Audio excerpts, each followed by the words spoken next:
Sir നമസ്കാരം. നമസ്കാരം. പുതിയ സർക്കാർ അധികാരത്തിൽ വന്നപ്പോൾ ജനങ്ങൾ വലിയ പ്രതീക്ഷയിലാണ്. 10 വർഷക്കാലം കേരളം ഭരിച്ചു, പിണറായി വിജയൻ മുടിച്ചു എന്നൊക്കെയുള്ള പ്രചരണങ്ങളായിരുന്നു UDFൻ്റെ തെരഞ്ഞെടുപ്പ് രംഗങ്ങളിലെല്ലാം നാം കേട്ടത്.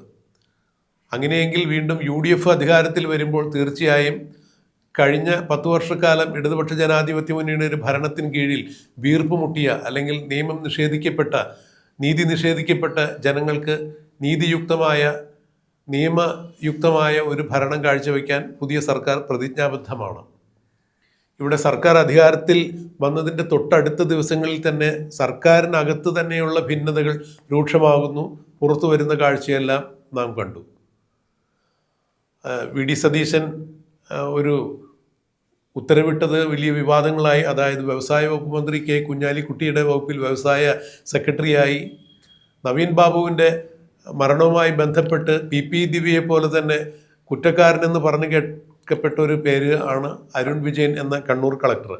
ആ കണ്ണൂർ കളക്ടറെ തന്നെ വ്യവസായ വകുപ്പിൻ്റെ സെക്രട്ടറിയായി VD സതീശൻ നിയമിച്ചു എന്നൊക്കെ പറയുമ്പോൾ അതിൻ്റെ പുറകിലുണ്ടായിരുന്ന ചില കള്ളക്കളികളൊക്കെ പിന്നീടാണ് ചീഫ് സെക്രട്ടറിയായ ജയതിലക് ഉൾപ്പെടെയുള്ള ആളുകൾ നടത്തിയ ചില ഗൂഢനീക്കങ്ങളാണ് അതിൻ്റെ പിന്നിലുള്ളത് എന്നുള്ളത് പിന്നീട് VD സതീശൻ മനസ്സിലാക്കി അത് തിരുത്താൻ ഒരുങ്ങുന്നു എന്നുള്ള വാർത്തകളൊക്കെയാണ് ഇപ്പോൾ പുറത്തു വന്നുകൊണ്ടിരിക്കുന്നത്. അതുപോലെ തന്നെ ഇപ്പോൾ വകുപ്പ് തലത്തിലുള്ള ഒരു അതൃപ്തിയാണ് പുറത്ത് വീണ്ടും മറനീക്കി എത്തിയിരിക്കുന്നത്. വർഷങ്ങളായി തെരഞ്ഞെടുപ്പുകളിൽ മത്സരിച്ചിട്ടും ഇതുവരെയും ഒരു തെരഞ്ഞെടുപ്പിലും വിജയിക്കാൻ സാധിക്കാതിരുന്ന M ലിജു, കോൺഗ്രസിൻ്റെ യൂത്ത് കോൺഗ്രസിലൂടെയൊക്കെ രംഗത്ത് വന്ന നല്ലൊരു നേതാവ്, ആലപ്പുഴ ജില്ലാ പ്രസിഡന്റായിരുന്ന അദ്ദേഹം വളരെ മികവുറ്റൊരു നേതൃപാടവം കാണിച്ചിരുന്ന ഒരാൾ തന്നെയാണ്. ഇക്കുറി അദ്ദേഹം തെരഞ്ഞെടുപ്പ് വേളയിൽ പ്രചരണത്തിനിറങ്ങിയപ്പോൾ അദ്ദേഹം വളരെ വൈകാരികമായി തന്നെ സംസാരിക്കുന്നത് നമ്മളെല്ലാവരും കേട്ടു. ഒരവസരം നിങ്ങൾ എനിക്ക് തരണം എന്ന് അദ്ദേഹം വളരെ വിങ്ങിപ്പൊട്ടിക്കൊണ്ട് പറയുകയാണ് ചെയ്തത്.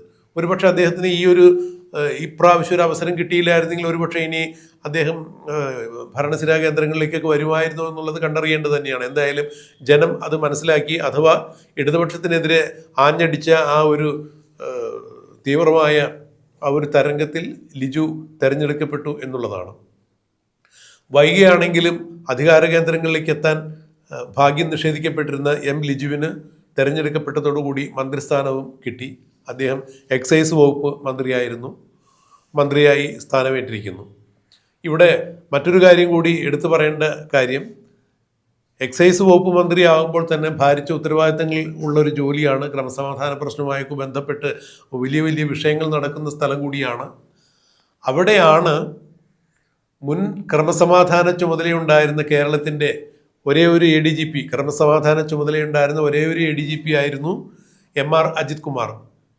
മുൻ മുഖ്യമന്ത്രിയായ പിണറായി വിജയൻ്റെ മനസാക്ഷി സൂക്ഷിപ്പുകാരൻ എന്നൊക്കെ വിശേഷിപ്പിക്കപ്പെട്ടിരുന്ന ഈ MR അജിത് കുമാറിനെയാണ് ഇപ്പോൾ എക്സൈസ് വകുപ്പിന് കീഴിലുള്ള ബെവറേജ് കോർപ്പറേഷൻ്റെ MD ആക്കി നിയമിച്ചിരിക്കുന്നത് എന്ന് പറയുമ്പോൾ തീർച്ചയായും അത് എക്സൈസ് വകുപ്പ് മന്ത്രിയായ ലിജുവിനെ സംബന്ധിച്ചിടത്തോളം അത് വലിയ തലവേദന ഉണ്ടാക്കുന്ന കാര്യമാണ്. കാരണം കഴിഞ്ഞ സർക്കാരിൻ്റെ ആത്മാംശം ഉൾക്കൊള്ളുന്ന ആൾ തന്നെയാണ് പിണറായി വിജയനോടും ഇടതുപക്ഷത്തോടും വളരെ വിധേയത്വം പുലർത്തുന്ന ഒരു BJP ഉദ്യോഗസ്ഥൻ തന്നെയാണ് MR അജിത് കുമാർ എന്നുള്ള ഒരു ആരോപണം, ഒരു ആക്ഷേപം ഉയർന്നു നിൽക്കുന്ന സാഹചര്യത്തിൽ കൂടിയാണ് ലിജുവിൻ്റെ ഇത്തരത്തിലുള്ള ഇടപെടൽ ഉണ്ടായിരിക്കുന്നത്. ഒരു കാരണവശാലും ബെവറേജ് കോർപ്പറേഷൻ്റെ തലപ്പത്തേക്ക് MD ആയി MR അജിത് കുമാറിനെ ഉൾക്കൊള്ളാൻ സാധിക്കില്ല. അദ്ദേഹത്തെ ആ സ്ഥാനത്ത് നിന്ന് മാറ്റണം എന്ന് M ലിജു തന്നെ മുഖ്യമന്ത്രി VD സതീശന് നേരിട്ട് കണ്ട് പറഞ്ഞിരിക്കുന്നു. 2 ദിവസത്തിനുള്ളിൽ അജിത് കുമാർ ബെവറേജ് കോർപ്പറേഷൻ്റെ തലപ്പത്ത് നിന്ന് തെറിക്കും എന്നാണ് മനസ്സിലാക്കാൻ കഴിയുന്നത്. ഇവിടെ രാജ്മോഹൻ സാറിനോട് എനിക്ക് ചോദിക്കാനുള്ളത്, കണ്ണൂരിൽ ഈ അടുത്ത കാലത്ത് നാം കേട്ട ഏറ്റവും ദയനീയമായൊരു സംഭവമായിരുന്നു കണ്ണൂർ ADM ആയിരുന്ന നവീൻ ബാബുവിൻ്റെ ദുരൂഹ മരണം. അത് കൊലപാതകമാണ് എന്നുള്ള തരത്തിൽ തന്നെയാണ് കേരളത്തിൻ്റെ പൊതുബോധം ഇപ്പോഴും ഉൾക്കൊണ്ട് മുന്നോട്ട് പോകുന്നത്.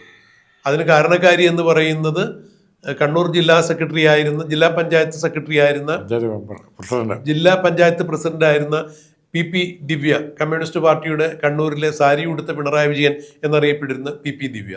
ഈ PP ദിവ്യയുടെ വലങ്കൈയായിരുന്നു കണ്ണൂരിലെ കളക്ടറായിരുന്ന അരുൺ വിജയ് എന്നാണ് പറയുന്നത്. എന്തായാലും ഈ നവീൻ ബാബുവിൻ്റെ ദുരൂഹമരണവുമായി ബന്ധപ്പെട്ട് അരുൺ വിജയനും പങ്കുണ്ട് എന്നുള്ളതാണ് മാധ്യമങ്ങൾ ഉൾപ്പെടെ അന്ന് ചർച്ച ചെയ്തത്. അങ്ങനെയിരിക്കുന്ന ഒരു സാഹചര്യത്തിൽ എന്തുകൊണ്ടാണ് ഈ അരുൺ വിജയനെ പോലുള്ള ഒരാളെ കേരളത്തിൻ്റെ സുപ്രധാന വകുപ്പായ വ്യവസായ വകുപ്പിലേക്ക്, അതും കേരളത്തിലെ ഏറ്റവും കൂടുതൽ പരിണിതപ്രജ്ഞനായ മന്ത്രി, പല മന്ത്രിസഭയിലും മന്ത്രിയായിരുന്നിട്ടുള്ള, വ്യവസായ വകുപ്പ് മന്ത്രിയായിരുന്നിട്ടുള്ള മുതിർന്ന അംഗം കൂടിയായ P. കുഞ്ഞാലിക്കുട്ടിയുടെ വകുപ്പിലേക്ക് അദ്ദേഹത്തിൻ്റെ വകുപ്പ് മന്ത്രിയുടെ പോലും അനുവാദം ചോദിക്കാതെ, സമ്മതമില്ലാതെ VD സതീശൻ എന്ന മുഖ്യമന്ത്രി ഇത്രത്തോളം വിവാദമായ ഒരു ഉദ്യോഗസ്ഥനെ അവിടെ വ്യവസായ സെക്രട്ടറിയായി നിയമിച്ചത് എന്താണ് എന്നുള്ളൊരു ചോദ്യം തന്നെയാണ്. മറ്റൊന്നാണ്, ഇപ്പോൾ ഇടതുപക്ഷ സർക്കാരിൻ്റെ മനസാക്ഷി സൂക്ഷിപ്പുകാരൻ എന്നറിയപ്പെട്ടിരുന്ന ADGP MR അജിത് കുമാറിനെ ബെവറേജ് കോർപ്പറേഷൻ്റെ തലപ്പത്തേക്ക് കൊണ്ടുവരിക എന്നുള്ളത്, ഇത് എന്ത് തരത്തിലുള്ള ഒരു രാഷ്ട്രീയ ഭിന്നതകളായിരിക്കും കേരളത്തിലെ മന്ത്രിസഭയ്ക്കകത്ത് ഉണ്ടാക്കാൻ പോകുന്നത് എന്നാണ് ഒരു തികഞ്ഞ രാഷ്ട്രീയ നിരീക്ഷകൻ കൂടിയായ രാജ്മോഹൻ സാറിനോട് എനിക്ക് ചോദിക്കാനുള്ളത്. പ്രതിവിൻ്റെ അവസാനത്തെ ചോദ്യത്തിൽ വലിയ കോൺട്രഡിക്ഷനാണ്. ഈ സംഘർഷം അങ്ങോട്ടും ഇങ്ങോട്ടും രാഷ്ട്രീയ നേതാക്കന്മാർ തമ്മിൽ പ്രശ്നമില്ലെന്നേ.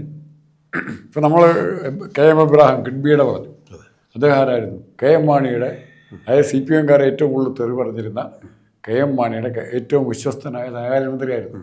അതേ KM എബ്രഹാം വീണ്ടും തോമസ് ഐസക്കിൻ്റെ വിശ്വസ്തനാകുന്നു, പിന്നീട് ബാലഗോപാലിനാകുന്നു. ഇപ്പോൾ ഇനി ആരുടെ വിശ്വസ്തനാകാൻ പോകുന്നത് കാത്തിരുന്ന് കാണാം. അല്ല, അദ്ദേഹത്തിനെതിരെ സുപ്രീം കോടതിയിലടക്കമുള്ള കേസുകൾ നിലനിൽക്കുന്നു. അതൊക്കെ അവിടെ കിടക്കും. അതെല്ലാം എല്ലാ ഒരു 60% ഉദ്യോഗസ്ഥന്മാരുടെ പേരിലുണ്ട്. ഇവിടെ താങ്കൾ അജിത് കുമാറിൻ്റെ കാര്യം ചൂണ്ടിക്കാണിച്ചു. അജിത് കുമാർ ആർക്കാണ് അജിത് കുമാറിനോട് ദേഷ്യമുള്ള രാഷ്ട്രീയ കക്ഷി? ഏത് മന്ത്രിക്കാണുള്ളത്? BJP-ക്കാർ അജിത് കുമാറിനെ പറ്റി വല്ലതും പറയുമോ? ഇല്ല. CPM-കാർ പറയുമോ? അല്ല, BJP-ക്കും CPM-നും ഇടയിൽ അന്നൊരു പാലോടാൻ വേണ്ടി അജിത് കുമാർ തന്നെയായിരുന്നു നടന്നിരുന്നത്. അപ്പോൾ ആ അജിത് കുമാർ ഇവർക്ക് വേണ്ടപ്പെട്ടവരാണ്. ഇനി കേന്ദ്ര ഗവൺമെൻറ്റിൻ്റെ നിർബന്ധം അജിത് കുമാർ കണ്ടിന്യൂ ചെയ്യണം, ഞങ്ങളുടെ ഇൻട്രസ്റ്റ് ആണ് എന്ന് പറഞ്ഞാൽ തൽക്കാലം VD സതീശനത് നിഷേധിക്കാൻ പറ്റിയല്ല. കാരണം അങ്ങനെ അതെ, അപ്പം അത് തീർച്ചയായും ഒരുപക്ഷെ ഈ ബെവറേജ് കോർപ്പറേഷൻ്റെ തലപ്പത്ത് വേണ്ട എന്നുള്ള ലിജുവിൻ്റെ ആ ഒരു വാക്ക് മാനിച്ച് ഒരുപക്ഷെ വേറെ ഏതെങ്കിലും വകുപ്പുകളിലേക്ക് മാറ്റാനായിരിക്കും സാധ്യത. രണ്ടാമത് ഇതുപോലെ തന്നെയുണ്ട്. നമ്മൾ ഈ ഉദ്യോഗസ്ഥന്മാരെ ഓരോരുത്തരായിട്ട് കോൺട്രവേഴ്സ്യലായിരിക്കും. ഒരു ഗവൺമെൻറ് ഭരിക്കുമ്പോൾ കോൺട്രവേഴ്സ്യലായിരിക്കും ഉദ്യോഗസ്ഥന്മാരെ. നമ്മളൊക്കെ വിചാരിക്കും അടുത്ത ഗവൺമെൻറ് ഇവനെ പിടിച്ച് പുറത്താക്കുകയും. പക്ഷെ അങ്ങനെയല്ല സംഭവിക്കുന്നത്. ബെഹ്റയുടെ സ്ഥാനം എന്നാ ഇപ്പോൾ? ബെഹ്റയെക്കുറിച്ച് എന്തെല്ലാം ആരോപണങ്ങൾ വന്നിട്ടുണ്ട്, എല്ലാ കക്ഷികളും ഉന്നയിച്ചിട്ടുണ്ട്. ബെഹ്റ ഇപ്പോൾ എവിടെയാണ്? അല്ല, ബെഹ്റ രാജ്മോഹൻ സാർ പറഞ്ഞത് വളരെ ഒരു സന്ദർഭോചിതമായിട്ടുള്ളൊരു വെടിയാണ് പൊട്ടിച്ചത്. കാരണം ബെഹ്റ കുപ്പായ വഴിച്ചു വെച്ച് മാറുന്ന സന്ദർഭത്തിൽ മാറി അദ്ദേഹം ഒരാഴ്ച കഴിഞ്ഞിട്ടും അദ്ദേഹത്തിന് കൃത്യമായ രീതിയിൽ എവിടെയെങ്കിലും ഒരു പോസ്റ്റിംഗ് വരുന്നില്ല. ആ പോസ്റ്റിംഗ് വരാതിരുന്നൊരു സാഹചര്യത്തിൽ അദ്ദേഹം ഒരു പത്രസമ്മേളനം നടത്തിയപ്പോൾ അതിൽ ചില കാര്യങ്ങൾ അദ്ദേഹം വെട്ടിത്തുറന്ന് പറഞ്ഞു. അതായത് ഇവിടെ നിരോധിക്കപ്പെട്ട ചില സംഘടനകളുടെ സ്ലീപ്പിംഗ് സെല്ലുകൾ ഇപ്പോഴും പ്രവർത്തിക്കുന്നുണ്ട് എന്നൊരു കാര്യം അദ്ദേഹം കൃത്യമായി പറഞ്ഞു കഴിഞ്ഞപ്പോൾ അതിൻ്റെ തൊട്ട് അടുത്ത ആഴ്ച തന്നെ മെട്രോവിൻ്റെ തലപ്പത്ത് കൊണ്ടുവന്ന് അദ്ദേഹത്തെ നിയമിക്കുന്നൊരു കാഴ്ച നമ്മൾ കണ്ടിട്ടുണ്ടായിരുന്നു. അപ്പോൾ കരയുന്ന കുഞ്ഞിനെ പാലുള്ളൂ ഇല്ല എന്നുണ്ടെങ്കിൽ അതും ശരിയായിരിക്കണം. അതിൻ്റെ കാര്യം ബെഹ്റ അങ്ങനെ നിയമിച്ച് കൊടുത്തതിന് അതിൻ്റെ പുറകിൽ ഫിനാൻഷ്യൽ കൺസിഡറേഷൻ തന്നെയുണ്ട്. അതേ കാരണത്തിലാണ് സെൻകുമാറിന് കൊടുക്കണ്ടേ. തീർച്ചയായും സെൻകുമാറിന് കൊടുത്തില്ലല്ലോ. ബെഹ്റയ്ക്ക് മാത്രം. ബെഹ്റ വൾണറബിളാണ്, സെൻകുമാർ അതല്ല. ബെഹ്റ കാര്യമൊക്കെ ശരി, ഞാൻ പറഞ്ഞ അതൊക്കെ അഭിപ്രായം പറഞ്ഞു. നിങ്ങൾ പറയുന്ന എല്ലാ കാര്യം ഞാൻ ചെയ്തു തരാം. മെട്രോയ്ക്ക് നാളെ തൊട്ട് മെട്രോ വേണ്ടെന്ന് വയ്ക്കാൻ അതിന് വേറെ തയ്യാറാണ്. ഈ സ്ഥലം മുഴുവൻ വെച്ച് കാശാക്കാം. ഇന്നത്തെ അങ്ങനെ ഒരു ക്യാരക്ടറും ഒബീഡിയൻ്റ് ആയിട്ടുള്ള വൾണറബിൾ ആയിട്ടുള്ള ഉദ്യോഗസ്ഥന്മാരാണ് ഇവർക്ക് ആവശ്യം. അതാണ് ബെഹ്റ, അതാണ് എബ്രഹാം സാറ്, അതാണ് ടോം ജോസ്. ഇങ്ങനെ ഒത്തിരി പലരുടെ പേര് പറയാം. ഇവരുടെ കാലത്തൊക്കെ നടന്നിരിക്കുന്ന കുറ്റങ്ങളെ തെറി പറഞ്ഞ പ്രതിപക്ഷ രാഷ്ട്രീയക്കാരുണ്ട്. മറിച്ച് അവർ അധികാരത്തിൽ വരുമ്പോൾ മറ്റൊരു തെറി പറയാൻ നിന്നു കൊടുക്കുന്നത് മാത്രമേ ഉള്ളൂ. പലപ്പോഴും ഈ തലമുതിർന്ന IPS-കാരും IAS-കാരും തന്നെയാണ് ഈ ഭരണസിരാ കേന്ദ്രങ്ങളിൽ ഇടപെട്ട് കാര്യങ്ങൾ നടത്തുന്നത് എന്ന് വേണോ ഇങ്ങനെ ഇത്തരത്തിലുള്ള ഒരു ആരോപണം വരും മനസ്സിലാക്കാൻ? അല്ല, അജിത് കുമാറിനെതിരായിട്ടുള്ള വിജിലൻസ് അന്വേഷണം വന്നു, അതിൻ്റെ റിപ്പോർട്ട് വന്നു, ക്ലീൻ ചിറ്റ് കൊടുത്തു. അതിനെ ചലഞ്ച് ചെയ്തുകൊണ്ട് ഇഷ്ടംപോലെ വാർത്തകൾ പുറത്തു വരുന്നു. മാത്രമല്ല CPM-ന്റെ MLA ആയിരുന്ന PV അൻവറാണ് ഇത് ആദ്യം പുറത്തു കൊണ്ടുവന്നത്. അതെ, പച്ചയ്ക്ക് തിരുവനന്തപുരത്തുള്ള അജിത് കുമാറിൻ്റെ സ്വത്തൊന്നും ഇത് അനധികൃത അല്ല എന്ന് റിപ്പോർട്ട് കൊടുപ്പിക്കാൻ വരെ ധൈര്യമുള്ള അല്ലെ കഴിവുള്ള ആളായിരുന്നു അജിത് കുമാർ. അപ്പം ഇന്ന് ഗുരുവായൂർ സുരേഷ് ഗോപിയുടെ ജയത്തിന് കാരണമായ ഏറ്റവും തരം താണ രാഷ്ട്രീയം കളിച്ചാരാണ്? അതെ, തൃശ്ശൂർ പൂരം കലക്കാൻ പൂരം വേണ്ടിയാണ്. അപ്പോൾ അത് സുരേഷ് ഗോപിയുടെ ഒരു പൗരുഷം കാണിക്കാൻ ഒരു അവസരമാക്കി കൊടുത്തു. അങ്ങനെ അല്ല, അവിടെ അത് മാത്രമല്ല, നമ്മൾ പറഞ്ഞു കേൾക്കുന്ന വാർത്തകൾ ശരിയാണെന്നുണ്ടെങ്കിൽ RSSന്റെ ദേശീയ നേതാവായ കേരളത്തിന്റെ ചുമതലയുള്ള ദത്താത്രേയ ഹൊസബളയെ അജിത് കുമാർ പോയി കണ്ടു, രാം മാധവനെ പോയി കണ്ടു എന്നൊക്കെ പറയുമ്പോൾ തീർച്ചയായും അതൊരു വിലപേശലിന് വേണ്ടി തന്നെയായിരുന്നു. ആ വിലപേശലുമായി ബന്ധപ്പെട്ട് ചില സംഭവ വികാസങ്ങളാണ് ഈ അടുത്ത കാലത്ത് കേരളത്തിൽ കണ്ടത്. മുഖ്യമന്ത്രിയുടെ മകൾ വീണ വിജയന് നേരെയുള്ള ED റെയ്ഡ് നമുക്ക് മറക്കാൻ സാധിക്കില്ല. അന്ന് ഉണ്ടാക്കിയ ധാരണ എവിടെയോ തെറ്റിയിട്ടുണ്ട്. അതെ, അന്ന് വീണ വിജയനെതിരെ നടക്കുന്ന സീരിയസ് ഫ്രോഡ് ഇൻവെസ്റ്റിഗേഷൻ ഓഫീസിന്റെ അന്വേഷണം മരവിപ്പിക്കുക, പകരം BJPക്ക് കേരളത്തിൽ നിന്ന് ഒരു ലോക്സഭാംഗത്തെ സംഭാവന ചെയ്യാം എന്നൊരു കരാറ് ഉണ്ടാക്കുന്നതിന് വേണ്ടിയാണ് അജിത് കുമാറിനെ പിണറായി വിജയൻ ഹൊസബളയുടെ അടുത്തേക്ക് പറഞ്ഞയച്ചത് എന്നാണ് മനസ്സിലാക്കാൻ കഴിയുന്നത്. ആ സംഭവത്തിനെ തുടർന്ന് ഓണം വരാനൊരു മൂലം എന്ന് പറഞ്ഞതുപോലെ സുരേഷ് ഗോപിയുടെ വിജയത്തിലേക്ക് എത്തിക്കുവാൻ വേണ്ടിയാണ് അജിത് കുമാർ തൃശ്ശൂർ ACP ആയ അങ്കിതിനെ ഉപയോഗിച്ചുകൊണ്ട് തൃശ്ശൂർ പൂരം കലക്കിയത് എന്നുകൂടി പറയപ്പെടുന്നു. അപ്പം എന്തായാലും ആ അജിത് കുമാറിനെയാണ് ലിജുവിൻ്റെ എന്താണ് വകുപ്പിൽ കൊണ്ടുവന്ന് തലപ്പത്ത് പ്രതിഷ്ഠിക്കാൻ വേണ്ടി ശ്രമിച്ചിരിക്കുന്നത് എന്ന് പറയുമ്പോൾ എന്താണ് ഈ വകുപ്പ് മേധാവികളുടെ, അല്ല എന്നുണ്ടെങ്കിൽ വകുപ്പ് മന്ത്രിമാരുടെ അഭിപ്രായം ആരാതെ VD സതീശൻ എന്ന പരിണിതപ്രജ്ഞനായ രാഷ്ട്രീയ നേതാവ് ഇത്തരത്തിലൊരു തീരുമാനമെടുക്കുന്നത് എന്നുള്ളത് ആലോചിക്കപ്പെടേണ്ട കാര്യം തന്നെയാണ്. എന്തായാലും ലിജുവിൻ്റെ അഭ്യർത്ഥന അല്ലെങ്കിൽ താല്പര്യം മാനിക്കാതെ VD സതീശൻ അജിത് കുമാറിനെ ഈ ബെവറേജിൻ്റെ തലപ്പത്ത് ഇരുത്തും എന്നുള്ളത് മനസ്സിലാക്കാൻ കഴിയില്ല. 2 ദിവസത്തിനുള്ളിൽ നടപടി ഉണ്ടാവും എന്നാണ് പറയുന്നത്. ഇതുപോലെ തന്നെയാണ് വ്യവസായ വകുപ്പ് മന്ത്രിയായ കുഞ്ഞാലിക്കുട്ടിയുടെ അരുൺ വിജയനെ പ്രതിഷ്ഠിച്ചതുമായിട്ടുള്ള കാര്യങ്ങൾ ഇങ്ങനെയാണ്. അപ്പോൾ UDFന്റെ ഭരണം വരുമ്പോൾ ജനത്തിനൊരു പ്രതീക്ഷയുണ്ടായിരുന്നു. പിണറായി വിജയൻ 10 കൊല്ലക്കാലം കേരളം ഭരിച്ചതിൽ നിന്ന് വ്യത്യസ്തമായി ജനഹിതകരങ്ങളായ, പ്രത്യേകിച്ച് ചിരിക്കുന്ന മുഖ്യമന്ത്രി, എല്ലാ ചോദ്യങ്ങൾക്കും മറുപടി പറയുന്ന മുഖ്യമന്ത്രി, വീട്ടിൽ പോയി പറഞ്ഞാൽ മതി എന്ന് പറയാത്ത മുഖ്യമന്ത്രി, കടക്ക് പുറത്ത് എന്ന് പറയാത്ത മുഖ്യമന്ത്രി, ജനങ്ങളെ ചേർത്ത് പിടിക്കുന്ന ഒരു മുഖ്യമന്ത്രി എന്നൊക്കെ രീതിയിൽ VD സതീശൻ മുഖ്യമന്ത്രി ആയി വന്നപ്പോൾ കേരളീയർക്ക് വലിയ പ്രതീക്ഷ തന്നെയാണുള്ളത്.